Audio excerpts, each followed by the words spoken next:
अस्सलामुअलैकुम नाज़रीन, स्वागत है आपका मेरे अपने चैनल आसमास किचन में। तो आज हमारे किचन में बनने वाली है ढाबा स्टाइल चने की दाल। तो यहाँ पर हमने 1.5 कप चने की दाल ली और इसे 1 घंटे पहले पानी में भिगा के रख दिया था। 3 मीडियम साइज की प्याज, इसे बारीक काट लिया है। 4 से 5 हरी मिर्च, इसे हमने थोड़े से बड़े बड़े पीसों में काटा है। 4 मीडियम साइज के टमाटर, इन्हें भी बारीक काट लिया है। और बघार के लिए हम यहाँ पर करी पत्ता भी लेंगे। हाफ टी स्पून हल्दी पाउडर, हाफ टी स्पून पिसा हुआ गरम मसाला, हाफ टी स्पून जीरा पाउडर, हाफ टी स्पून काली मिर्चों का पाउडर, 1 टीस्पून नमक और 1 टीस्पून कुटी और पिसी दोनों को मिलाकर 1 टीस्पून लाल मिर्च पाउडर लेंगे। 1 टेबल स्पून धनिया पाउडर। बघार के लिए 1 बड़ी इलायची, 1 हरी इलायची, थोड़ी सी लौंग, मिर्च और तेज पत्ता लिया है। 1 टेबल स्पून अदरक और लहसुन का पेस्ट लेंगे। 1 नींबू, इसकी जगह आप अमचूर पाउडर का भी यूज कर सकते हैं। और 1 टीस्पून कसूरी मेथी लेंगे। चलिए शुरू करते हैं हम इसे पकाना। प्रेशर कुकर में हमने यहाँ 1 बड़ा चम्मच ऑयल गरम कर लिया है। अब डालेंगे हम इसमें ये साबुत मसाले, करी पत्ता डाल देंगे। मसाले जब हल्के से तड़क जाएं तो अब डाल देंगे इसमें प्याज।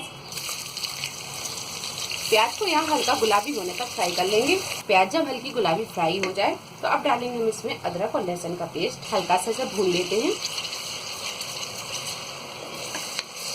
अदरक और लहसुन को भूनने के बाद में हरी मिर्च, इसे भी थोड़ा सा भून लेते हैं। 1 से 2 मिनट भूनने के बाद में ये पाउडर मसाले, टमाटर भी डाल देंगे। थोड़ा सा डाल देंगे हम पानी।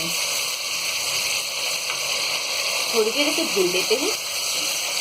गैस की फ्लेम को हमने यहाँ मीडियम टू हाई पर ही रखेंगे और इसे थोड़ी देर भून लेते हैं। पूरे मसाले डालने के बाद में हमने इसे 4 से 5 मिनट अच्छी तरह भून लिया है चने की दाल। गैस की फ्लेम को हम यहाँ मीडियम टू हाई पर रखेंगे और इसे थोड़ी देर भून लेंगे। दाल को डालने के बाद में हमने इसे 2 से 3 मिनट भून लिया है। अब डालेंगे हम इसमें 1 कप के करीब पानी। अच्छी तरह चला देंगे। पानी हमने इसमें 1 ही कप डाला है और इतने में दाल गल जाएगी, क्योंकि दाल भीगी हुई है और हमें इसे ज़्यादा पकाना भी नहीं है। 1 या 2 सीटी में ये अच्छे से गल जाती है। तो यहाँ हम इसका ढक्कन लगा देंगे और इसे 1 से 2 सीटी आने तक पकाएंगे और फिर से अपने आप ठंडा होने देंगे। गैस की फ्लेम को हम यहाँ मीडियम टू हाई पर ही रखेंगे और 2 सीटी आने के बाद में हम गैस को बंद कर देंगे। तो दाल को 2 सीटी हमने लगा ली है। अब हम इसे देख लेते हैं। दाल यहाँ अच्छी तरह गल गई है और ये थोड़ी सी मैश भी हो गई है। तो इसी तरह की दाल हमें चाहिए थी। अब हम डालेंगे इसमें नींबू। गैस को कर देते हैं हम चालू और इसे थोड़ा सा हम पका लेते हैं। 1 नींबू का रस। अगर आपको दाल यहाँ थोड़ी गाढ़ी लगती है तो आप इसमें आधा कप पानी डाल सकते हैं। नींबू को अच्छी तरह मिक्स कर देंगे।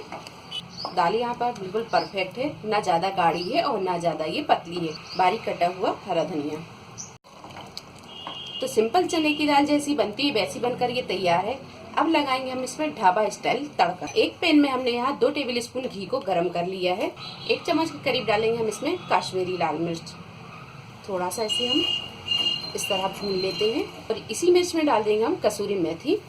घी में हमने मिर्च को 1 से 2 मिनट डालकर भून लिया है। अब कर देंगे गैस को बंद और इसे हम दाल में डालेंगे। अब डाल देते हैं हम यहाँ पर ये तड़का हुआ हरा धनिया।